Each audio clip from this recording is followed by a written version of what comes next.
Hey guys, it is Scott the Steamroller Steen with Steamroller Picks and hitthepick.com.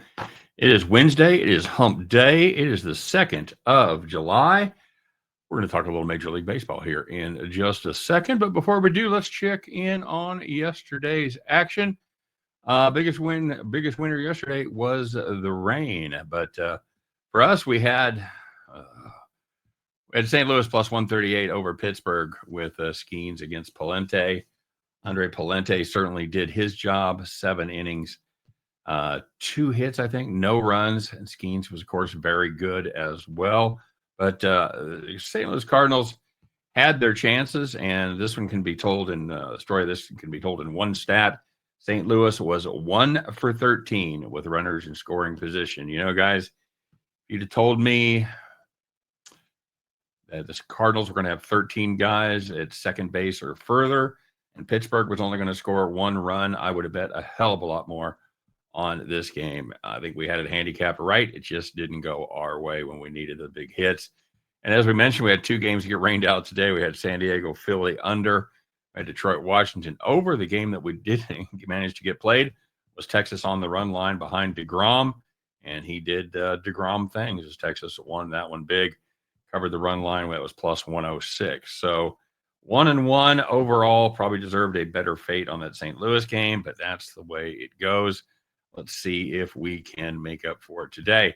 We're going to take a look at game 2 of this doubleheader. Game 1 was rained out yesterday between Milwaukee and the Mets.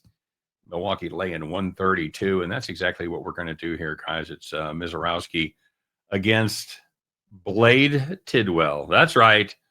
Blade Tidwell is going to pitch for the Mets. I was really excited about this for a very short period of time last night. This play was on FanDuel at plus 114. I called my kid who lives in Kansas and told him to load up for me. So I hope he did. Yeah, Mizorowski, I know he's only made 3 starts, but there's a really good chance that he may be the real deal. He's given up just 2 earned runs in 3 hits in 17 innings. In those games, the Brewers are 3-0, and they've outscored their opponents 27-8 in Mizorowski's 3 starts. Blade Tidwell, well, great name, not great results, at least yet. He's pitched 3 games this season. He did the doubleheader thing in May where he came up as the 27th guy now, started 1 game of the doubleheader. Got shelled, and then he went back down for a month. Came back because of all the injuries to Mets pitchers. About a little over a week ago, made 1 start, 1 bad relief outing, and overall for his season so far in those 3 appearances, 10.13 ERA, 2.44 WHIP. The Mets lost all 3 of those games, getting outscored 25-8. New York, well, they have been riding the struggle bus for the last couple of weeks, going 3-11, including currently being on a 3-game losing streak. As far as the Brewers go, they're kind of going the other direction. They're breathing down the Cubs' neck, just 2 games back after going 11-3 in their last 14 games. Look, guys, I realize that if the Mets didn't have 114 pitchers on the IL, Blade would still be carving them up in Syracuse. See what he did there? By the way, at Syracuse, 4.76 ERA. I just think this is a mismatch of pitchers. We're still catching this at a pretty good number, and that's exactly what we're going to play today. Give me the Milwaukee Brewers in game 2 of this doubleheader behind Mizorowski at minus 132.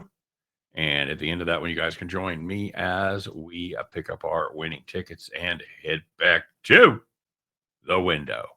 All right, guys, as always, thanks very much for watching. I do appreciate each and every one of you guys. Those of you that seek me out to watch every day, and those of you that have just stumbled across, welcome everybody. If you haven't taken a minute to subscribe to the channel, please consider doing that. And if you like what we're doing here today, don't forget to hit that like button.